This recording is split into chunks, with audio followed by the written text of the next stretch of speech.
ele ficar cego. Que isso? E nessa região ali da Serra do Cipó, pouca gente sabe, mas a Serra do Cipó é uma das regiões do Brasil que mais acontece casos ufológicos no mundo, é a Serra do Cipó. Só o Cicoane do Uve Brant Aleixo, falecido, ele pesquisou mais de 1000 casos na Serra do Cipó. Eu devo ter pesquisado mais de uns 120 casos, o Albert também umas dezenas de casos. Então é uma região que ainda acontece muita coisa, aquela região ali da Serra do Cipó. Ó, teu comentário aqui, Paulo, do Robson, ele falou: se você está acompanhando o caso Cláudio, pelos relatos pode se tornar tão grande quanto o caso Varginha. Tem muitos relatos militares com BOs e relatórios de militares. O caso Cláudio, nós levamos o cabo Hamilton José Rabelo lá no Shopping Monte Carlo, onde a gente fez um congresso de ufologia. Foi a primeira vez que o cabo Hamilton José Rabelo ele deu uma declaração em público. Foi um dos policiais que participaram da perseguição dos OVNIs em Cláudio, em 2008. O caso Cláudio, ele reúne tudo aquilo que faz com que um caso ele se torne clássico. Ele tem o relato de várias pessoas da cidade que viram os objetos, tem um relato dos militares, tem o boletim de ocorrência, tem um relatório oficial da Polícia Militar, dizendo que eles perseguiram OVNIs e seres luminosos. Está no relatório da Polícia Militar. Que isso? Tem fotos, 3 fotos que o Hamilton José Rabelo tirou do OVNI, né? Era um OVNI que ele tirou 3 fotos. Tá tudo aqui, ó. Tem os registros oficiais aqui.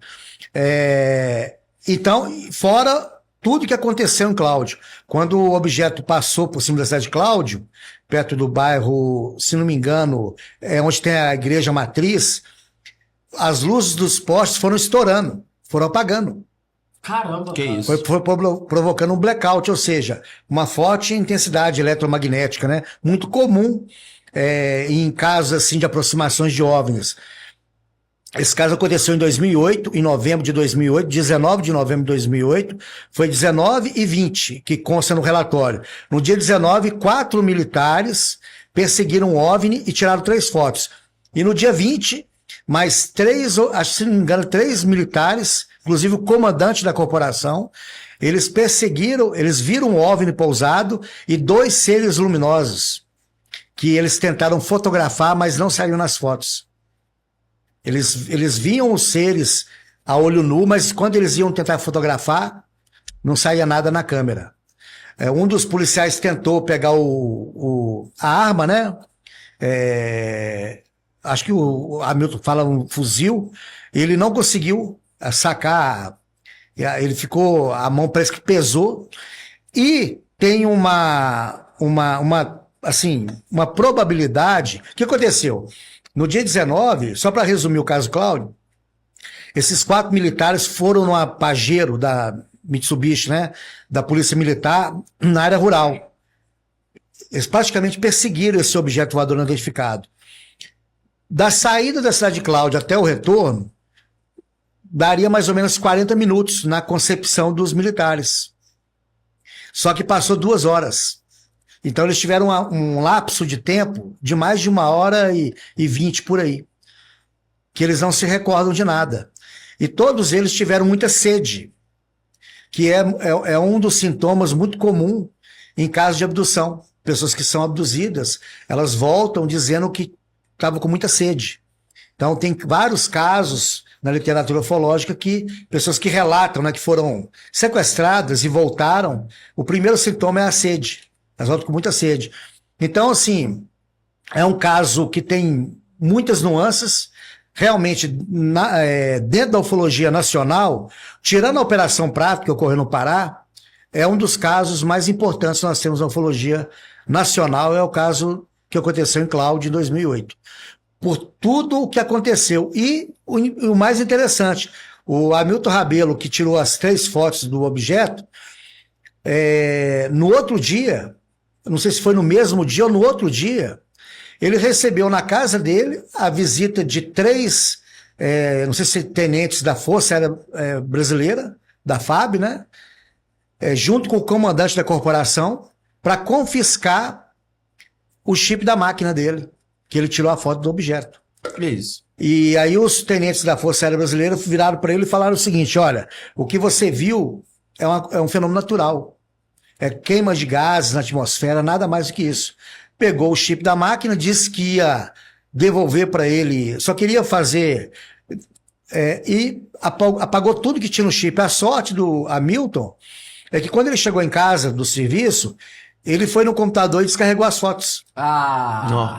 Porque se não tivesse acontecido isso, o caso talvez teria Teria sido abafado. Teria sido abafado, né? Teria sido abafado porque não teria nenhuma evidência física, né? Porque uma foto é uma evidência física.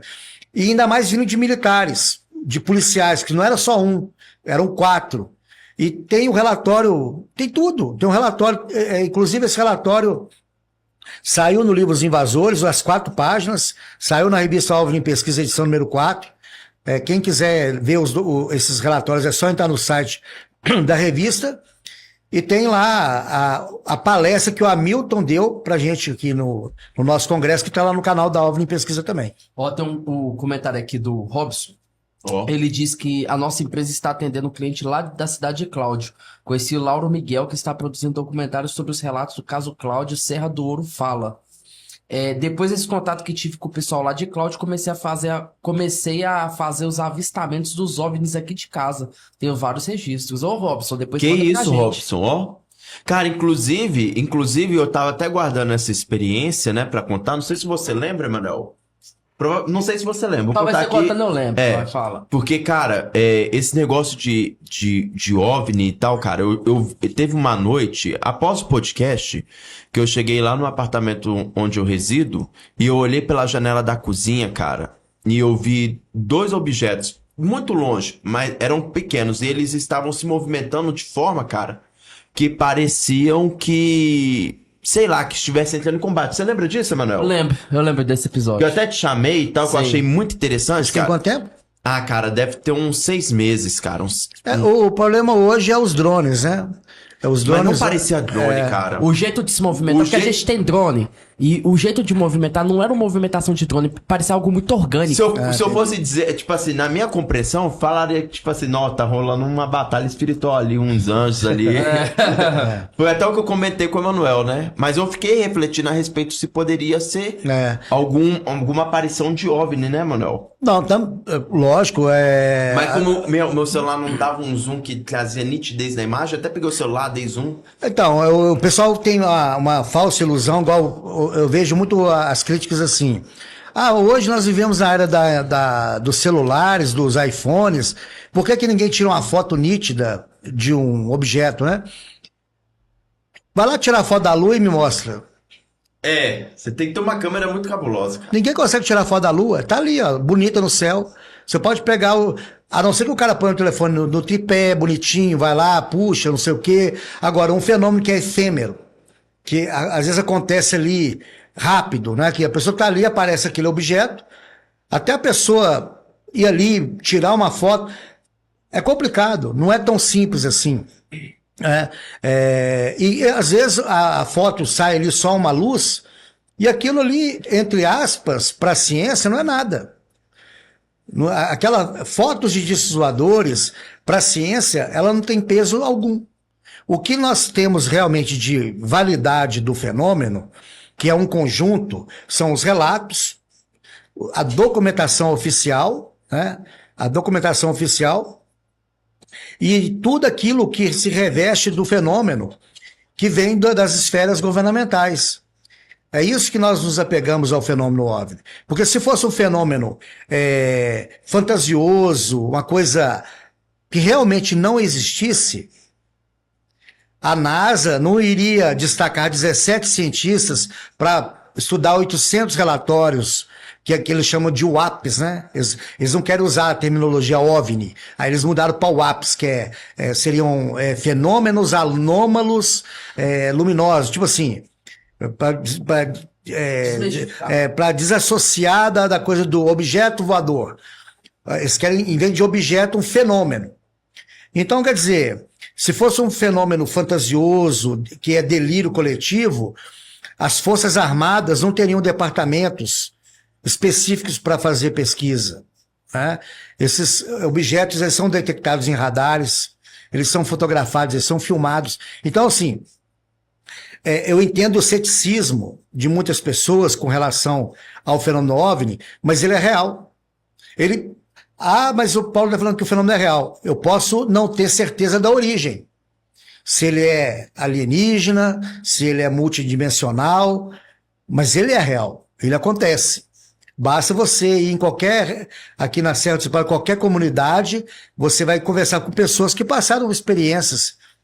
E não são aí a pessoa, poxa, mas essa pessoa pode estar delirando. Não, mas são relatos, geralmente que são acompanhados, não só uma observação única. De testemunhas. Tem testemunhas, tem, às vezes, efeitos físicos posteriores. A coisa não é tão simples, né? Eu entendo que o ceticismo, em todas as áreas, ele é bem-vindo. Uma dose de ceticismo, ele é bem-vindo. Porque a pessoa que é crente demais, quando eu falo crente, eu falo no sentido de acreditar em qualquer coisa. Se a pessoa ela acredita demais em ufologia, ela vai acreditar em qualquer coisa. Em qualquer abobrinha que chegar na internet falar, ele vai acreditar. Da mesma forma que um pastor, a pessoa que é crente demais, se o pastor falar que se ela pular de cima do viaduto, ela vai ser... Vai encontrar a glória. Vai encontrar a glória, ela pula, porque a gente tem na história da humanidade vários exemplos sobre isso. Teve uma comunidade aí que chamava, acho que Heaven's Gate, acho que Portal do Paraíso nos Estados Unidos, que um cara, ele juntou as pessoas... Para se suicidar. Suicidaram. Ele falava para as pessoas que atrás do cometa de Halley tinha uma nave alienígena. Então ele conseguiu reunir pessoas que acreditaram naquilo que ele estava falando, elas teriam que suicidar para reencarnar dentro da nave alienígena. Que isso? E todo mundo foi lá, tomou lá o veneno e morreu. Para poder reencarnar dentro da nave alienígena. Então, quer dizer, isso em pleno século XX. Se isso acontece em pleno século XX, imagina o que não acontecia antigamente. O Lucas, ele fez uma pergunta para mim. Pode falar. Não, pode continuar ali. Ele falou que por que os OVNIs, né, não travam contato direto com os seres humanos? Nós somos agressivos, nós não somos flor que se cheire. Desde que o homem ele passou a viver em comunidades, a Terra nunca teve um dia de paz. Não teve um dia que não houve guerras no mundo. Então, assim, se esses seres estão aqui em pesquisa, nos observando, eles sabem que nós não somos uma raça pacífica. Então eles podem estar aqui fazendo as suas pesquisas, como é o que parece, né? No livro Os Invasores eu faço essa meia conclusão, que é o que dá a entender, porque em muitos casos de abduções, as pessoas são levadas, são tiradas amostras de sangue, de pele, ou seja, um procedimento ali de pesquisa. Muitos casos em que mostram seres coletando amostras de solo, pedras, vegetação, água de represas, né? A literatura ufológica mostra tudo isso. Então, eles podem estar aqui fazendo suas pesquisas, mas não querem um contato direto. Basicamente seria isso. Cara, pode isso é falar. até interessante, né? Porque eu até levantei a questão com você, né, Paulo? Que, tipo assim, eu acho que esses seres extraterrestres, eu acho que eles são muito mais desenvolvidos do que nós. Eu acho até um pouco difícil eles... Se eu fosse eles, da mesma forma que se eu tivesse esse poder e tivesse essa crueldade no meu coração, né? Eu pegaria os extraterrestres e eu ia tornar eles escravos. Por que você acha que os extraterrestres não fariam o mesmo conosco? Mesmo eles sendo seres muito mais evoluídos. Porque, vamos supor, se não tem nenhum extraterrestre aqui na nossa Via Láctea, se eles vêm muito, muito longe até aqui para nos estudar, nos analisar de alguma forma... eles então já entraram em contato com tecnologias que superam a velocidade da luz. Então por que será que eles não nos escravizam ou eles não tomam esse mundo? Será que a gente tem tão pouca importância assim? Porque o nosso planeta é um planeta muito habitável, né? Na realidade, a Via Láctea, ela é imensa, né? Eu talvez tenha errado, mas eu quis dizer ao nosso sistema solar aqui, Terra, planeta Terra, no Marte. sistema solar só tem realmente vida na Terra, vida inteligente, né? Pode ter vida aí microbiana em luas de Saturno, de Júpiter, mas vida primitiva. Agora, eu entendo o seguinte, quando os espanhóis chegaram na América, né, o Pizarro ali, os incas, os astecas e tal, e os portugueses chegaram no Brasil em 1500, né? Foi como se tivesse chegado uma nave alienígena. Correto, com os navios, as embarcações, os indígenas achavam que era... Para um indígena que nunca tinha visto uma caravela, homens brancos, né, com roupas... Arma de fogo, pólvora... Então aquilo ali era uma visão alienígena. Tanto é que lá na América Central, quando os espanhóis chegaram de cavalos, eu não vou falar índios, né? Porque lá na América Central eles eram muito desenvolvidos. Eles construíam pirâmides, né? Eles não conheciam cavalo. Eles nunca tinham visto um cavalo. Então, quando os espanhóis chegaram montados em cavalos, eles acharam que eram figuras ali semideuses, né? E acabaram sendo praticamente dizimados. Tudo para obtenção de ouro. E o mesmo aconteceu em uma proporção menor aqui no Brasil. Então, toda vez que uma civilização muito mais avançada, ela se cruza com uma muito, muito atrasada, sempre acontece isso. Essa colonização, né? Nem tanto a escravidão, mas acaba ocorrendo ali essa subtração de alguma coisa. Se realmente esses seres no futuro vierem aqui para a Terra, eu não acredito que vão nos escravizar. Pode ser que eles venham aqui atrás de algum recurso que eles não tenham, né? E os seres humanos vão ser só um empecilho que, devido à tecnologia deles, eles conseguem resolver em pouco tempo, né? Eles podem eliminar a raça humana. A gente teve epidemias, né? Igual a peste negra na Europa, que dizimou milhares e milhares. Nós tivemos aí a Covid, né? Que foi uma epidemia global. E imagina então um vírus alienígena introduzido aqui, da qual nós não conseguimos ter uma defesa. É lógico que esse vírus, eu estou falando aqui assim, que aí um biólogo pode estar e falar assim, poxa, esse vírus aí não vai fazer mal nenhum mas vamos supor que eles estão aqui estudando a raça humana e, através dos seus estudos, eles desenvolvam, né, essa arma química, né, essa arma biológica para acabar com a raça humana. Tudo isso é teorizado na ufologia. O que eu estou falando aqui não é o Paulo Werner que criou. Isso já saiu em artigos, teorizando várias coisas. Como seria a chegada desses seres na Terra.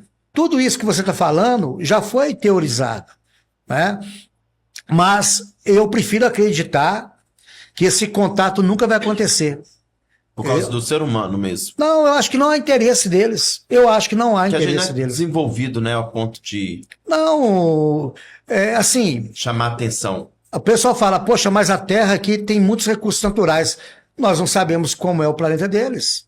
Por exemplo, desde quando começou a descobrir os exoplanetas, né, planetas extrasolares, fora do sistema solar, já encontraram mais de 5.000 planetas fora do sistema solar.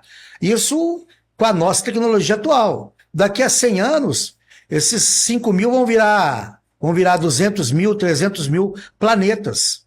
Mas, lógico, são planetas, não significa que possuam vida.